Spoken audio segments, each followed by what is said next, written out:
people, come, let's go legal. जब एक fresh suit file होता है कोर्ट में तो उसके पार्टीज यानी प्लेंटिफ एंड डिफेंडेंट उस सूट को लिटिगेट करते हैं और कोर्ट उस सूट को एडजुडिकेट करेगा।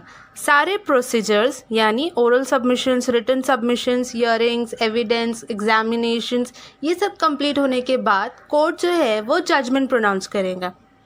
जजमेंट में बहुत सारे कंपोनेंट्स प्रेजेंट होते हैं, जैसे फैक्ट्स ऑफ द केस होता है, लॉज क्या क्या एप्लीकेबल है, इसी के साथ कोर्ट का क्या डिसीजन है एंड उस डिसीजन को लेने के कुछ रीजंस। डिसीजन जो होता है वो जजमेंट का सबसे इम्पॉर्टेंट कंपोनेंट होता है और इसे हम कहते हैं operative part of the judgment. एक बहुत ही छोटे से एग्जाम्पल से समझेंगे। ए ने बी के अगेंस्ट एक सूट इंस्टीट्यूट किया है जहाँ पर वो ये क्लेम करता है कि बी ने जो गुड्स खरीदे हैं ए से उसकी पेमेंट अभी तक के उसने नहीं दी है।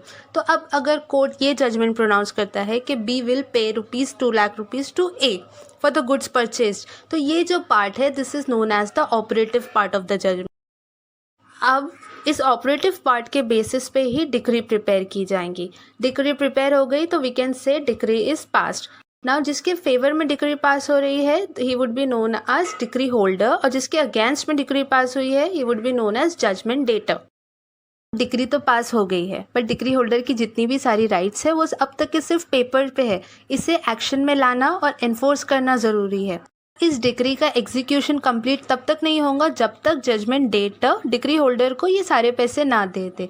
अगर वो ये सारे पैसे उसे दे देता है तो यहाँ पर इस लिटिगेशन का एंड हो जाएगा, डिक्री एग्जीक्यूट हो जाएंगी।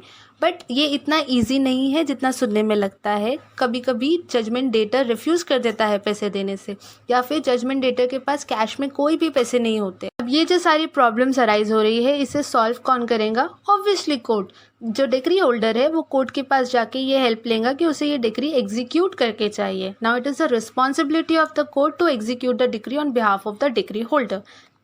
अब कोर्ट के पास based on the facts of the case, circumstances of the case and the nature of decree बहुत सारे मेथड्स होते हैं जो लिस्ट किए गए हैं सीपीसी में और how to execute a decree in detail.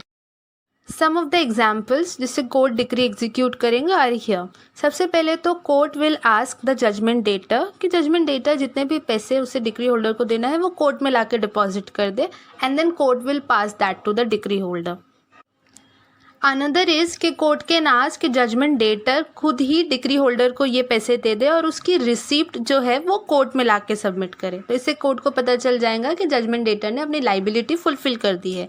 Next is court can also pass the order for arrest of the judgment debtor. अगर जजमेंट डेटर कोई भी ऑर्डर्स को कंप्लाई नहीं कर रहा है तो he can be arrested and उसे सिविल प्रिजन में रखा जाएगा। बट इसके काफ़ी सारे एक्सेप्शंस है, जैसे एक ये है कि अगर अमाउंट 2000 से कम है तो ये अरेस्ट नहीं हो सकता। अपार्ट फ्रॉम दिस काफ़ी सारे लोगों का इसमें एक्सेप्शंस भी है। द नेक्स्ट इज कि अगर जजमेंट डेटर के पास कैश अवेलेबल नहीं है तो अब कोर्ट उसकी प्रॉपर्टी अटैच कर लेगा। कोर्ट के पास ये भी राइट है कि इस प्रॉपर्टी को सेल करके जितना भी अमाउंट रिकवर हो रहा है उसमें से जो डिक्री होल्डर का अमाउंट है वो उसे पास करे और बाकी सारा जजमेंट डेटर को दे दे। So this is it. अगर इस वीडियो को देखने के बाद आपकी नॉलेज थोड़ी सी भी बढ़ती है तो प्लीज़ इस चैनल को सब्सक्राइब करें।